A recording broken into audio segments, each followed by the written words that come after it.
So hi friends, in this video we are going to learn about metallic and non-metallic characters. तर हे study करण्यासाठी आपल्याला सुरुवातीला जो आपला मॉडर्न पिरियड टेबल आहे हा मॉडर्न पिरियड टेबल आपल्या डोळ्यासमोर पहिले आणणे आवश्यक आहे. तर सर्वांनाच माहित असेल की आपण आपल्या मॉडर्न पिरियड टेबलला डिवाइड केलेला आहे ब्लॉक्स मध्ये, हो की नाही. तर त्यामध्ये आपल्याला P block, S block, D block, F block असे ब्लॉक्स पाहायला मिळतात. तर P D S P D F अशा आपण काय केले इथं ब्लॉक्स घेतले आहेत. तर पहिल्या ब्लॉक मध्ये म्हणजे एस ब्लॉक मध्ये जे एलिमेंट्स आहेत किंवा जे ग्रुप्स आहेत ते किती आहेत? फर्स्ट आणि सेकंड ग्रुप आहे. त्यानंतर पी ब्लॉक मध्ये आपण जे ग्रुप घेतले आहेत ते आपल्याकडे 13 to 18 असे ग्रुप्स आहेत. त्यानंतर डी ब्लॉक मध्ये आपल्याकडे 3 to 12 असे ग्रुप्स आहेत. त्यानंतर आपण लास्ट जे आपला एफ ब्लॉक जो आहे तो लॅंथर्न आणि ऍक्टॅन सिरीज आहे. म्हणजे आपण काय केलेलं आहे आपल्या वरच्या ब्लॉक मध्ये आपण जर पाहिलं तर डी ब्लॉक मध्ये आपण स्टार आणि एच असे दोन ब्लॉक केलेले आहेत. तर जो स्टार जो ब्लॉक आहे त्या स्टार ब्लॉकला आपण त्याला लॅंथर्न सिरीज म्हणणार आणि हॅच जो ब्लॉक आहे त्याला आपण ऍक्टॅन सिरीज असं आपण म्हणणार. तर अशा या सिरीज झाल्यानंतर आता यामध्ये सर्वात महत्त्वाचं म्हणजे झिगझॅग लाईन आहे. आपल्या मॉडर्न पिरियड टेबल मध्ये म्हणजेच पी ब्लॉक मध्ये आपल्याला काय बघायला भेटेल? झिगझॅग लाईन बघायला भेटेल. तर झिगझॅगच्या लेफ्ट साइडला आणि राईट साइडला आपण जर बघितलं तर लेफ्ट साइडला जे एलिमेंट्स आहेत ते एलिमेंट्स कोणते आहेत? थोडा मेटल्स आहेत, बरोबर. आणि झिगझॅगच्या आपण राईटला जर पाहिलं तर तुम्हाला काय बघायला भेटेल का? नॉन मेटल्स बघायला भेटतात. तर आपण पाहू शकता आपल्याकडे जो मॉडर्न पिरियड टेबल आहे त्यामध्ये अशा मध्ये आपण क्लासिफिकेशन केलेलं आहे. आणि एक्झॅक्ट झिगझॅग लाईनच्या वर जे एलिमेंट्स आहेत that elements called as a metallites. That elements shows the property of metals and non-metal. अशा दोन्ही पण प्रॉपर्टी या एलिमेंटवर आपल्याला पाहायला मिळतात. बरं, आता हे आपण एक सिंपल इंट्रोडक्शन दिलेलं आहे. पण झिगझॅग लाईनच्या लेफ्ट आणि राईट साइडला जे एलिमेंट्स आहेत या एलिमेंट्सला आपण मेटल्स आणि नॉन मेटल असं म्हणत असतो. मग फक्त आपल्याला मेटॅलिक आणि नॉन मेटॅलिक फक्त 21 जे काही कॅरेक्टर आपण या ठिकाणी स्टडी करणार आहोत. बरं, मग आता मेटलच्या प्रॉपर्टीज कोणत्या आणि नॉन मेटलच्या प्रॉपर्टीज कोणत्या? तर बेसिकली एक प्रॉपर्टी आपण या ठिकाणी सांगू शकतो. ती प्रॉपर्टी म्हणजे to donate the electron and accept the electron. म्हणजे आपण मेटल्स कोणते आहेत आणि नॉन मेटल्स कोणते आहेत हे आपण एकदम सिंपल लँग्वेज मध्ये सांगत असताना काय सांगतो की जे एलिमेंट्स इलेक्ट्रॉन डोनेट करतात आणि जे एलिमेंट्स इलेक्ट्रॉन ऍक्सेप्ट करतात असं आपण फक्त सिंपली क्लासिफिकेशन केलेलं आहे. म्हणजे डोनेट करतात त्याला आपण या ठिकाणी मेटल्स म्हणतो आणि त्याच एलिमेंट्स वर जे आयन्स फॉर्म होतात त्याला आपण कॅटायन असं म्हणतो, बरोबर. जेवढे नंबर ऑफ इलेक्ट्रॉन्स ज्या एलिमेंट डोनेट करतात तेवढेच नंबर ऑफ आयन्स त्या एलिमेंट्स वर तयार होतात किंवा फॉर्म होत असतात. That is called as the cation formation किंवा आयन फॉर्मेशन, बरोबर. हे लास्टला आपण पाहिलेलं आहे आयन फॉर्मेशन मध्ये. तर नॉन एलिमेंट जे असतात हे नॉन एलिमेंट्स इलेक्ट्रॉनला ऍक्सेप्ट करतात. आता फक्त आपण 10th मध्ये हेच कॅरेक्टर किंवा ह्याच प्रॉपर्टी स्टडी करत असताना त्याला आपण असं वेगळं नाव दिलेलं आहे. काय नाव दिलेलं आहे? इलेक्ट्रो पॉझिटिव्हिटी आणि इलेक्ट्रो निगेटिव्हिटी. फक्त एवढं आपण यामध्ये नवीन स्टडी करणार. पण कन्सेप्ट काय बघा तोच आहे. कन्सेप्ट काय बदलणार आहे का? नाही. मग यामध्ये आपण मेटॅलिक आणि नॉन मेटॅलिक्स मध्ये पॉइंट्स लिहून घेत असताना लिहूया. तर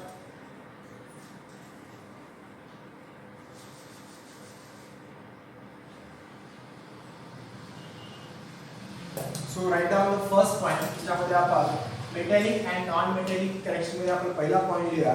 तर लिहा the metals are on left side of metals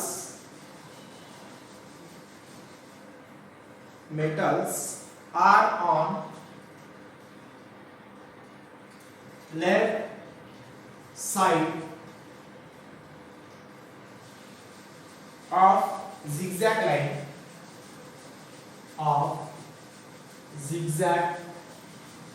line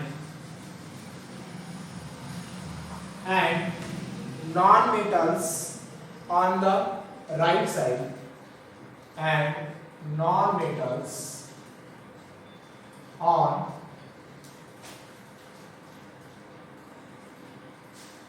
right side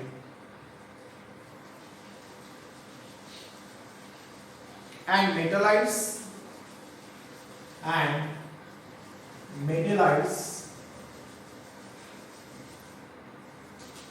are on किंवा are along the border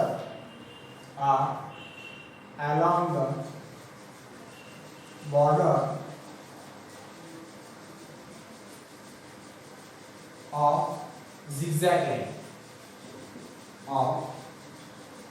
zigzag line. Okay.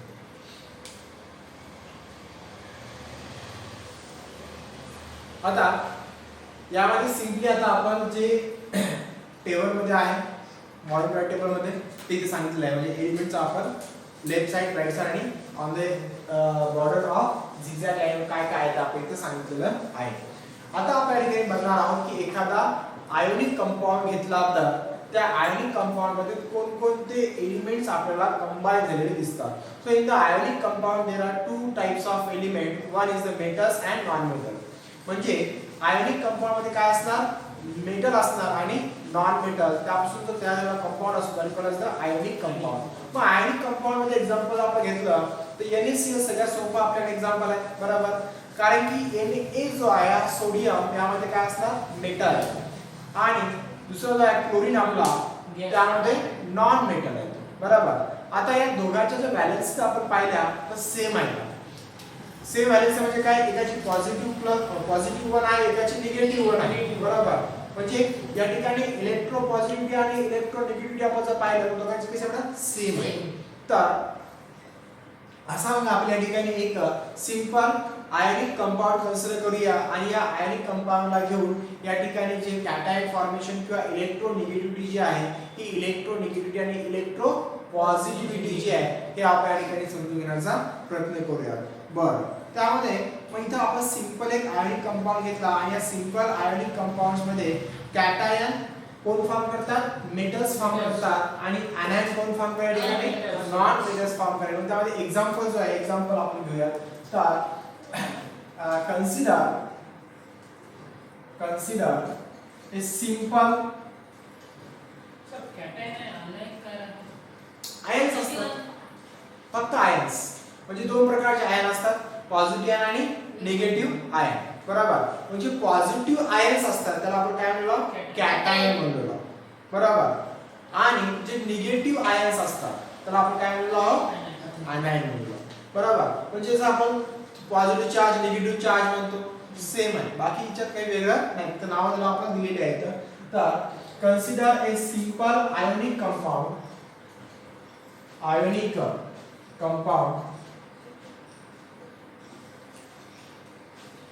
NaCl sodium chloride. So sodium या ठिकाणी कोण आहे मेटल आहे. Sodium Na is the metal and chlorine Cl is the non-metal. आता या कंपाऊंडला आपण या ठिकाणी काय करूया आयोनाइज करूया. आता हा आयोनिक कंपाऊंड आहे.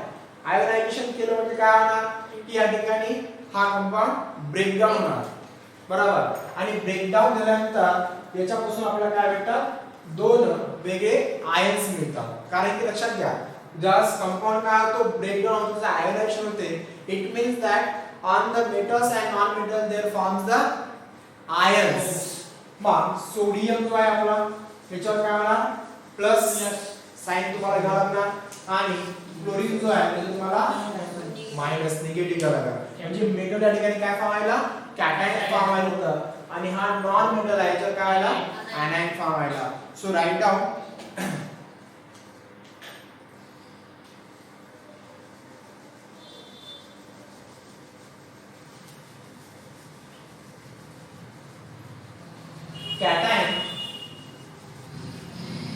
cation formed from metals.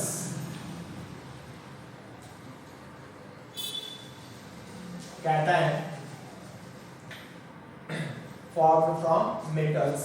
तुम्ही या इथं सोडियमच्या समोर लिहा कॅटायन, त्यानंतर anion formed from non-metal.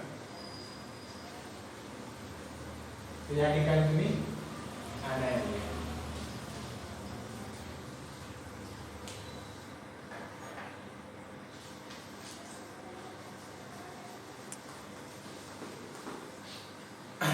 Okay. मग आता या ठिकाणी सर्वात मोठा कन्सेप्ट असा आहे की कॅटायन मेटल्स मुळे कशामुळे फॉर्म व्हायला किंवा मेटल पासून कसे तयार व्हायला. बरोबर. कॅटायन्स फॉर्म्ड फ्रॉम द मेटल्स. हे कधी फॉर्म होतात तर ज्यावेळेस मेटल्स काय करतात या ठिकाणी इलेक्ट्रॉन लूज करतात किंवा डोनेट होत असतात. जितके नंबर ऑफ इलेक्ट्रॉन्स या ठिकाणी काय होणार लूज होणार तितके नंबर ऑफ त्या ठिकाणी कॅटायन फॉर्म होत असतात. ओके. तर मग या ठिकाणी आपण कॅटायन फॉर्मेशन जे रिझन आहे ते रिझन सांगूया. By the losing or losing the electrons from the metals. Metals या ठिकाणी याच्याची प्रॉपर्टी आहे, ही टेंडन्सी आहे, to tendency to lose the electron from the metal that is called as the metallic character. बरोबर. म्हणजे जे मेटल्स जे एलिमेंट्स इलेक्ट्रॉन देतात किंवा त्याचे लूज होत असतात इलेक्ट्रॉन्स अशाला आपण काय म्हणणार मेटॅलिक कॅरेक्टर. पण हे मेटॅलिक कॅरेक्टर आपण जर पाहिलं in the modern period table ते व्हॅरी होत असते. प्रत्येक एलिमेंट कडे जे मेटॅलिक कॅरेक्टर आहे ते तितकंच राहत नाही, तितकं स्ट्रॉंग राहत नाही, तितकं काय वीक राहत नाही, म्हणजे सारखं नाही आहे. टेंडन्सी सेम नाही आहे. टेंडन्सी काय या ठिकाणी इन्क्रीज और डिक्रीज होणार आहे. बरोबर. म्हणजे the tendency to lose the electron increase or decrease. पण इन्क्रीज कधी होत आहे आणि डिक्रीज कधी होत आहे हे आपण या ठिकाणी बघणार आहोत. मग just left to right decrease होते. बरोबर. कारण की आपण जर पाहिलं तर सेल किंवा आउटर मोस्ट सेल मध्ये या ठिकाणी काय होतात एक एक इलेक्ट्रॉन ऍड होतात आणि at the same time the nuclear charge also increases. आणि न्यूक्लियर चार्ज इन्क्रीज झाल्यामुळे they are decrease the size of atom. त्या ॲटम साइज काय होत असते डिक्रीज होत जाते आणि त्यामुळे या ठिकाणी आपल्याला जी कॅरेक्टर बघायला भेटते that is called as the electropositivity जी आहे लेफ्ट टू राईट इथे काय होणार डिक्रीज होणार. समजलं. ओके. मग इथं आपण असं एक सेंटेन्स खाली लिहू शकतो की मेटल्स लिहा. मेटॅलिक कॅरेक्टर म्हणजे पॉझिटिव्हिटी ना. हां पॉझिटिव्हिटी पहिली या डेफिनेशन आहे म्हणजे पॉझिटिव्ह चार्ज वाढवण्याची टेंडन्सी आहे ना, म्हणजे पॉझिटिव्हिटी. हां. आता जितके नंबर ऑफ पॉझिटिव्ह जितके नंबर ऑफ इलेक्ट्रॉन तो डोनेट करणार जास्तीत जास्त तितकं पॉझिटिव्ह. समजलं. किंवा जितक्या फास्ट इलेक्ट्रॉन काय करणार डोनेट करणार तितकं. आता आपण पाहिलं टॉप टू बॉटम जर आपण गेलो ग्रुप फर्स्ट मध्ये साईजनुसार असते. विशेष महत्त्वाचं त्यामध्ये काय की इलेक्ट्रॉन्स ज्यास आपण डोनेट करतो तर डोनेट कशामुळे होतात तर त्या ठिकाणी इलेक्ट्रोस्टॅटिक फोर्स अट्रॅक्टिव्ह फोर्स जो आहे तो वीक असतो. आणि अट्रॅक्टिव्ह फोर्स वीक कधी असणार ज्यावेळेस तुमचे इलेक्ट्रॉन्स न्यूक्लियर चार्ज पासून दूर असतील. लॉंग डिस्टन्सवर जेवढे असतील तेवढं त्या ठिकाणी फोर्स काय होणार वीक होत जाणार आणि इतकी त्याची टेंडन्सी काय आहे वाढत चालली. समजायला. ओके. तर आपण इथे लिहूया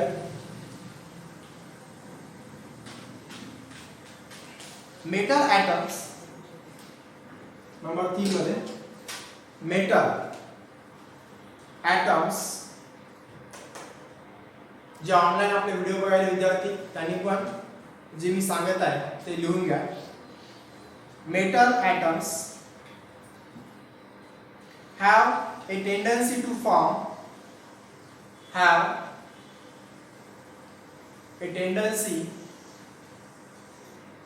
to form cation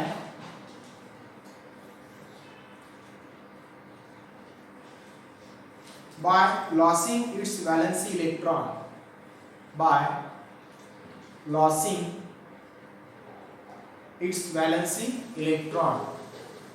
म्हणजेच आउटर मोस्ट ऑर्बिट मध्ये जेवढे काही इलेक्ट्रॉन्स काय होतात लॉस होतात किंवा लूज होत असतात, मग या व्हॅलेन्सी इलेक्ट्रॉन मुळे त्या ठिकाणी काय होणार कॅटायन फॉर्म होणार.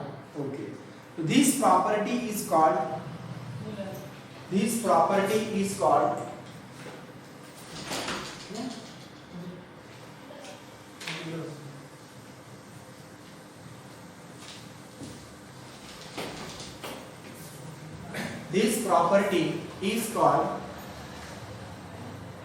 electropositivity of an element. Electropositivity of an element.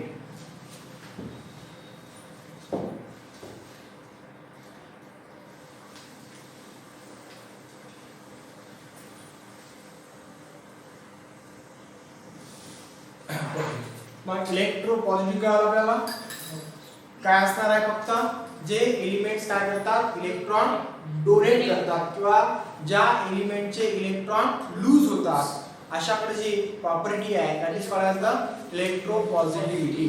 Okay, लिहा. आता आपण समोरचा पॉइंट बघूया. आता त्यामध्ये आपण नॉन मेटल्सकडे बघूया.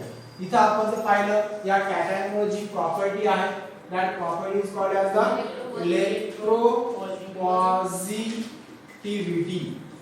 आणि हे तुम्ही इथं याच्या सोबत थोडंसं रिलेट करू शकता. हे इलेक्ट्रोपॉझिटिव्ह म्हणजे पॉझिटिव्ह आहे ठिकाणी इलेक्ट्रॉन आहे म्हणजे सांगून आहे कॅटायन म्हणजे कॅटायन फॉर्म असतात त्या ठिकाणी मेटल फॉर्म असतात. तर हे जे रिलेशन आहे ते रिलेशन तुम्हाला लागायला पाहिजे. एकदम सोपं आहे, काहीच अवघड नाही आहे की नाही.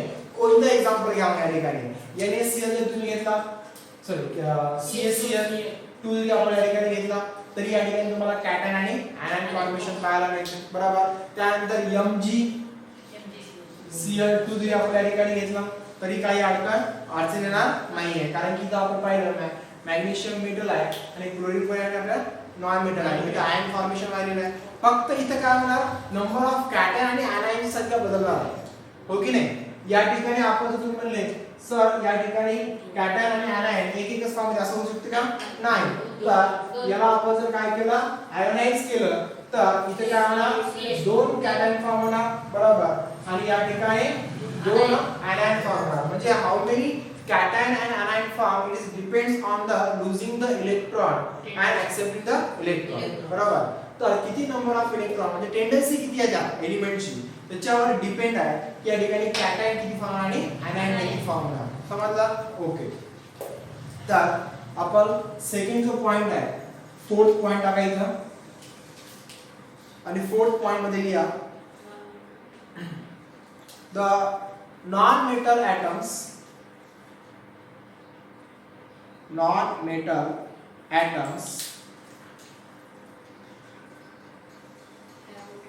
have a tendency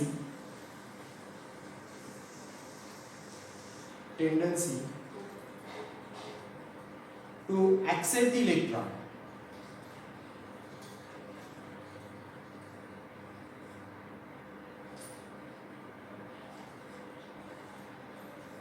Accept the electron. This property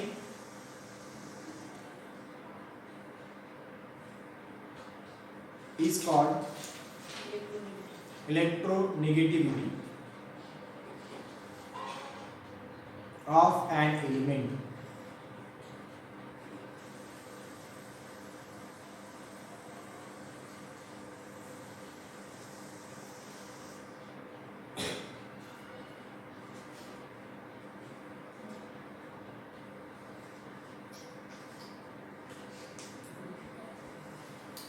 Now, write down from left to right. काय करायचं बघूया.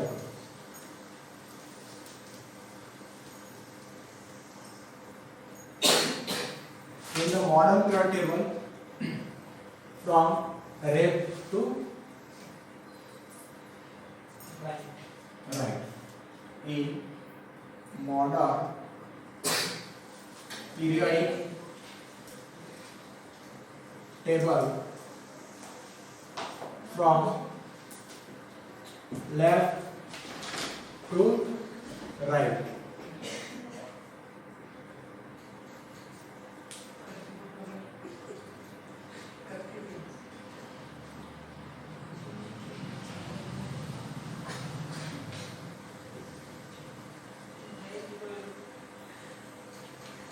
श्रीकांत तू घरी जाय.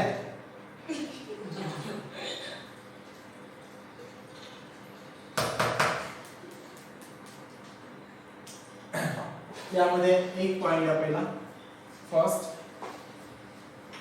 Decreasing atomic radius, decreasing atomic radius. हे तर आपल्याला माहितीच आहे. फ्रॉम लेफ्ट टू राइट काय असते, रेडियस जी आहे किंवा atomic साइज जी आहे ती काय झाली आहे, कमी झाली. याचं रिझन पण आपण ऑलरेडी सांगितलेलं आहे की नाही. फोर्स ऑफ अट्रॅक्शन या ठिकाणी काय होतो, वाढत जातो.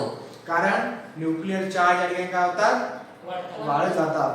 आणि सेम इलेक्ट्रॉनिक सेल मध्ये, आउटर मोस्ट सेल मध्ये काय होतात, 1 by 1 किंवा at for time 1 electron add. Now second one is the increase in the electronegativity. Increase the electronegativity.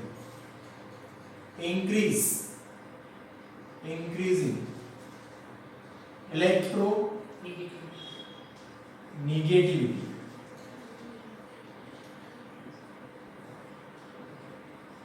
And this character is called as the non-metallic character. Non-metallic character. आता त्याला समजून घ्या प्रयत्न करूया आपण की या ठिकाणी काय आहे, इन्क्रीज द इलेक्ट्रोनेगेटिव्हिटी. म्हणजे फॉर एक्झाम्पल आता आपण एखादा स्पेसिफिक पिरियड घेऊया. जर तुम्ही या ठिकाणी थर्ड पिरियड घेतला, थर्ड पिरियड मध्ये आपण जर पाहिलं तर sodium, magnesium, aluminium, silicon, phosphorus हे एलिमेंट्स आपल्याला पाहायला मिळतात, हो की नाही. थर्ड पिरियड मध्ये कोण मॅडम, सोडियम आहे. सोडियम आपण लेफ्ट राइट चालू आहोत. थर्ड पिरियड आहे आपला, पिरियड थर्ड आहे. तर याच्यामध्ये sodium, magnesium, aluminium, silicon, phosphorus, sulphur, बरोबर, क्लोरीन आणि आर्गॉन.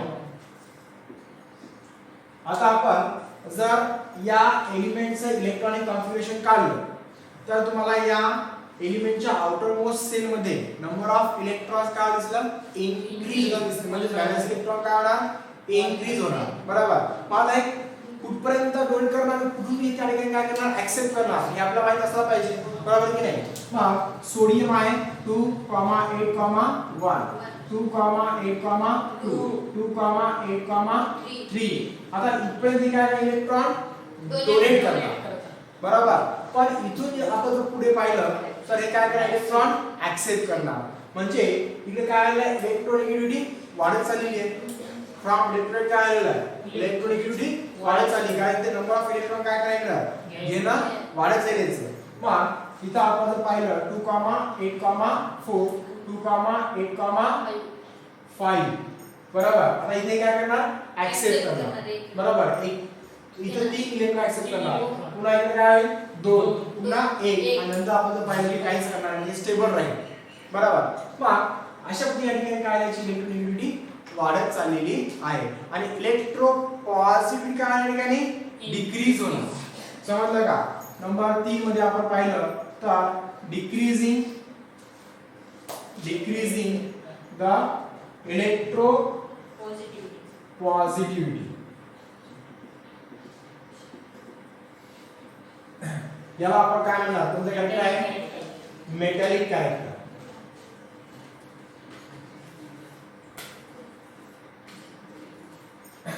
और इसको एज द मेटॅलिक कॅरेक्टर. मग आपण लेफ्ट टू राइट मध्ये सांगितलेलं आहे. मग लेफ्ट राइट मध्ये काय लिहायचं की नाही, तुमची जी इलेक्ट्रो पॉझिटिव्हिटी आहे ती काय झाली आहे की नाही, डिक्रीज झाली. म्हणजे tendency to lose the electron या ठिकाणी काय होणार, डिक्रीज होणार.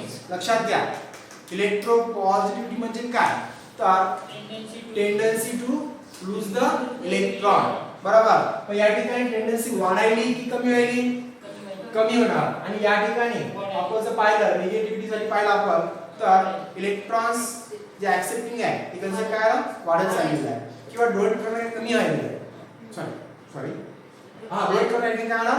कमी होणार. त्यामुळे आपण काय म्हणणार? इलेक्ट्रो निगेटिव्हिटी म्हणणार. आणि या ठिकाणी इलेक्ट्रो पॉझिटिव्ह म्हणजे काय आलेलं आहे की हा जो एलिमेंट आहे तो डोनेटिंग याची जी कॅपॅसिटी आहे, टेंडन्सी जी आहे ती काय आहे?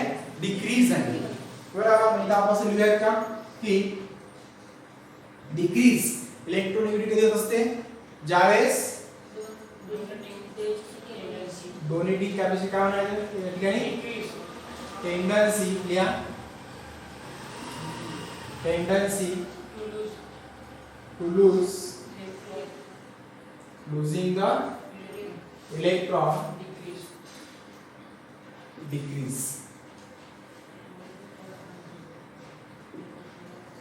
ओके, शॉर्ट मध्ये लिहून घ्या.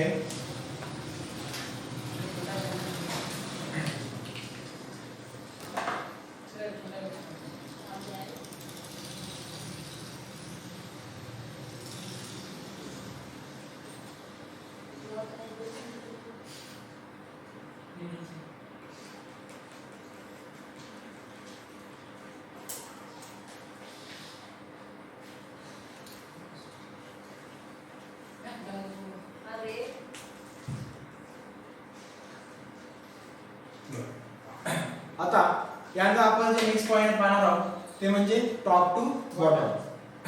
इथपर्यंत काय अडचण नसेलच आपल्याला.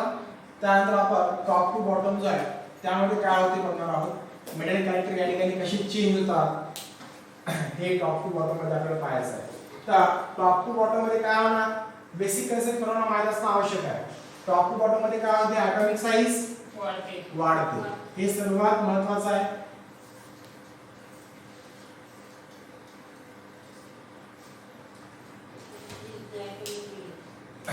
In modern periodic table, while going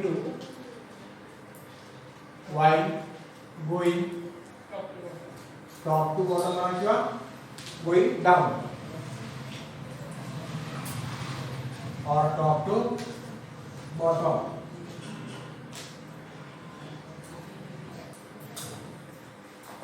first point काय घ्यायचा? increasing the atomic radius or size. Radius म्हणजे काय आहे? काय साइज ला आपण डिवाइड केलेला आहे, बरोबर. त्यामुळे साइज म्हणा किंवा रेडियस म्हणा काही फरक पडणार आहे का? नाही. म्हणून त्याला आपण आर घेणार. हां, ओके. त्यानंतर आता या ठिकाणी आपण कॅरेक्टर बघूया. टॉप टू बॉटम या ठिकाणी कॅरेक्टर इन्क्रीज होणार की डिक्रीज होणार?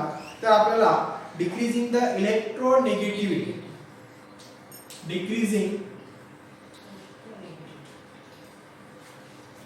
Electro negativity.